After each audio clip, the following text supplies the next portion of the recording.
మిత్రులారా, బీజేపీ యొక్క నిజమైన సత్యం ఏందో ఒకసారి చూద్దాం. బీజేపీ అంటే చాలా మంది భారతీయ జనతా పార్టీ అనుకుంటారు, కానీ అది భారతీయ జనతా పార్టీ కాదు. క్లియర్గా బ్రాహ్మణ జన పార్టీ. బ్రాహ్మణ జన పార్టీ. ఒకవేళ మీకు కూడా నేను చెప్పేది తప్పు అనిపించేది, ఒకవేళ మీ మనోభావాలు దెబ్బతింటే, మీరు ఏమైనా బాధపడితే, నన్ను మీరు కులానికి బానిస అయ్యారని మీరు అనుకుంటే నేను చెప్పేది వినండి ఒకసారి. మోహన్ భగవత్ బ్రాహ్మణుడు, ఆర్ఎస్ఎస్ చీఫ్. నితిన్ గడ్కరీ బ్రాహ్మణుడు, పర్యాటక శాఖ మంత్రి. సుష్మా స్వరాజ్ బ్రాహ్మణ, విదేశాంగ శాఖ మంత్రి. అరుణ్ జైట్లీ బ్రాహ్మణ, ఆర్థిక శాఖ మంత్రి. ప్రకాష్ జవదేకర్ బ్రాహ్మణ, విద్యాశాఖ మంత్రి. రవిశంకర్ ప్రసాద్ బ్రాహ్మణుడు, సమాచార శాఖ మంత్రి. సురేష్ ప్రభు రైల్వే శాఖ మంత్రి, బ్రాహ్మణుడు. స్మృతి ఇరానీ మహిళా శిశు సంక్షేమ శాఖ మంత్రి, బ్రాహ్మణురాలు. మనోహర్ పారికర్ బ్రాహ్మణ, రక్షణ శాఖ మంత్రి. కల్రాజ్ మిశ్రా చిన్న తరహా సంస్థలకు సంబంధించినటువంటి విషయంలో ఆయన మంత్రి, ఆయన బ్రాహ్మణుడు. మనోజ్ తివారీ బ్రాహ్మణుడు, రాష్ట్ర అధ్యక్షుడిగా ఉన్నటువంటి ఢిల్లీకి. సుధన్షు త్రివేది బ్రాహ్మణ, జాతీయ ప్రతినిధి. సంబిత్ పత్ర బ్రాహ్మణుడు, జాతీయ ప్రతినిధి.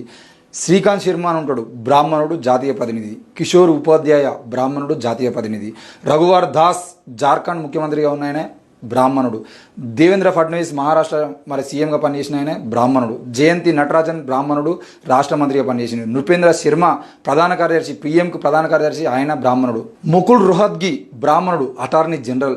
మేనకా గాంధీ బ్రాహ్మణురాలు, రాష్ట్ర మంత్రి. డాక్టర్ మహేష్ శర్మ, ఆయన ఒక రాష్ట్రానికి మంత్రి, బ్రాహ్మణుడు. బాబిలోన్ సుప్రియో బ్రాహ్మణ, రాష్ట్ర మంత్రి. విపిన్ రావత్ ఆర్మీ చీఫ్గా ఉన్నటువంటి వ్యక్తి కూడా బ్రాహ్మణుడే. ఇక ఇప్పుడు బ్రాహ్మణ ఇంట్లో బిడ్డ పుట్టినప్పుడు డాక్టర్ అభినందన తెలుపుతూ కేబినెట్కి కొత్త మంత్రి అని చెప్పేసి చెప్తాడు. మరి 44 దేశాల నుండి ఎంపికైన వారిలో 34 మంది బ్రాహ్మణులు ఉన్నారు. మరి భారతీయ మీడియా చెప్పేది స్పష్టంగా బ్రాహ్మణత్వమే. ఎందుకంటే 80% బ్రాహ్మణులు అందులో నిండి ఉన్నారు. పద్మభూషణ్, పద్మవిభూషణ్ మరియు భారతరత్న అవార్డులు కూడా బీజేపీ పార్టీ, అదే బ్రాహ్మణ జనతా పార్టీ 2016-17 నుండి కానీ ఇప్పటి వరకు ఎవరెవరికి ఇచ్చిందో చూద్దాం.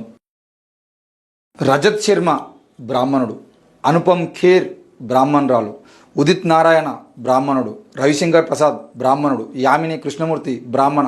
దీక్షిత్ అవినాష్ బ్రాహ్మణ. విశ్వనాథన్ శాంత బ్రాహ్మణ. అశ్విని తివారీ బ్రాహ్మణ. ప్రతిభా ప్రహ్లాద్ బ్రాహ్మణ.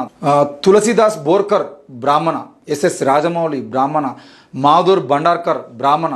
అయితే ఇక్కడ నాకు అర్థం కానటువంటి ప్రశ్న ఏంటంటే, మన దేశంలో ఉన్నది బ్రాహ్మణులు మాత్రమేనా? వేరే జాతి వాళ్ళు ఎవరు లేరా? గౌరవపదమైనటువంటి అర్హులైనటువంటి ఈ దేశంలో బ్రాహ్మణులే మిగిలి ఉన్నారా?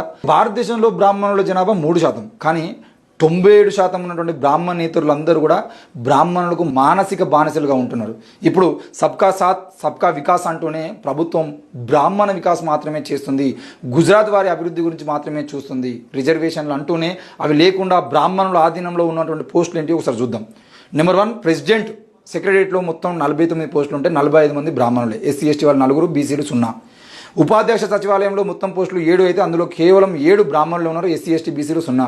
క్యాబినెట్ కార్యదర్శి మంత్రులు మొత్తం పోస్టులు 20, ఇందులో 19 మంది బ్రాహ్మణులు, ఎస్సీ ఎస్టీ నుండి 1, బీసీలు 0. ప్రధానమంత్రి కార్యాలయంలో మొత్తం పోస్టులు 35 ఉంటే అందులో 33 మంది బ్రాహ్మణులు, ఎస్టీ ఎస్టీలు 2, బీసీలు 0.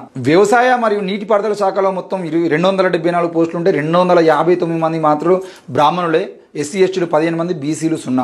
రక్షణ మంత్రిత్వ శాఖలో మొత్తం పోస్టులు 1379, అందులో 1331 మంది, 1331 మంది బ్రాహ్మణులు. రక్షణ మంత్రిత్వ శాఖలో మొత్తం పోస్టులు 1379 ఉంటే అందులో 1331 మంది బ్రాహ్మణులు, 48 మంది ఎస్సీ ఎస్టీలు, బీసీలు 0.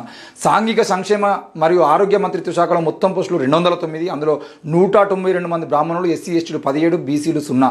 ఆర్థిక మంత్రిత్వ శాఖలో మొత్తం పోస్టులు 1008, అందులో 942 మంది బ్రాహ్మణులు, ఎస్సీ ఎస్టీలు 66 మంది, ఓబీసీలు 0. ఇక గృహ మంత్రిత్వ శాఖలో మొత్తం పోస్టులు 409, అందులో 377 మంది బ్రాహ్మణులే, ఎస్సీ ఎస్టీలు 19, ఇక్కడ మాత్రం ఓబీసీలు 13 మంది ఉన్నారు. కార్మిక మంత్రిత్వ శాఖలో మొత్తం పోస్టులు 74, అందులో 70 మంది బ్రాహ్మణులు, ఎస్సీ ఎస్టీలు 4, ఓబీసీలు 0. రసాయన మరియు పెట్రోలియం మంత్రిత్వ శాఖలో మొత్తం పోస్టులు 121, అందులో 112 మంది బ్రాహ్మణులు, ఎస్సీ ఎస్టీలు 9, ఓబీసీలు 0. గవర్నర్ మరియు లెఫ్టినెంట్ గవర్నర్కు 27 పోస్టులు ఉన్నాయి, అందులో 25 మంది బ్రాహ్మణులు, ఎస్సీ ఎస్టీలు ఎవరు లేరు, ఓబీసీలు మాత్రం 2 ఉన్నారు. విదేశాంగ విదేశాలలో రాయబారి, అందులో 140 మంది బ్రాహ్మణులు. ఎస్సీ ఎస్టీలు బీసీలు అందరూ 0. విశ్వవిద్యాలయ వైస్ ఛాన్సలర్లు 108 మంది అయితే అందులో 108 మంది బ్రాహ్మణులు మాత్రం. ఎస్సీ ఎస్టీ ఓబీసీలు 0. ప్రిన్సిపల్ సెక్రటరీ పదవి 26 ఉంటే అందులో 26 మంది బ్రాహ్మణులు, ఎస్సీ ఎస్టీలు ఓబీసీలు 0. హైకోర్టులో 330 మంది న్యాయమూర్తులు ఉంటే 326 మంది బ్రాహ్మణులు, ఎస్సీ ఎస్టీలు 4, ఓబీసీలు 0.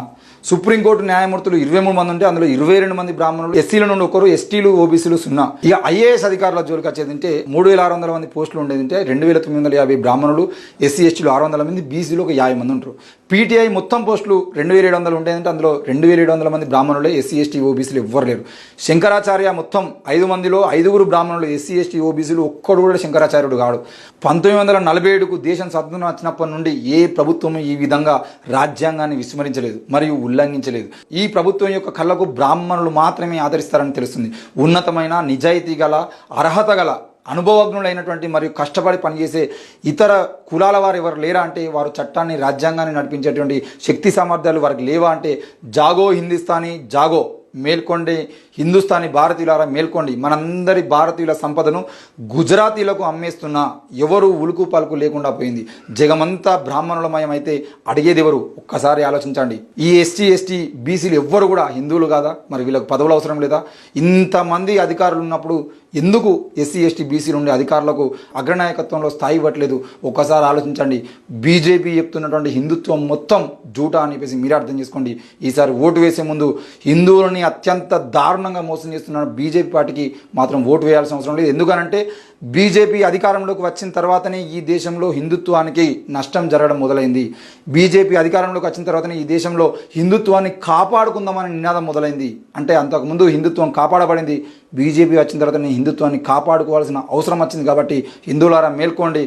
బ్రాహ్మణుల కోసం పనిచేస్తున్నటువంటి బీజేపీని భారతీయ జనతా పార్టీ అని కాకుండా బ్రాహ్మణ జన పార్టీగా గుర్తించండి. బ్రాహ్మణుల కోసమే పనిచేస్తూ కేవలం గుజరాతీల కోసమే పనిచేస్తున్నటువంటి ఈ బీజేపీని, మోడీని ఈసారైనా ఓడించండి, దేశాన్ని కాపాడండి.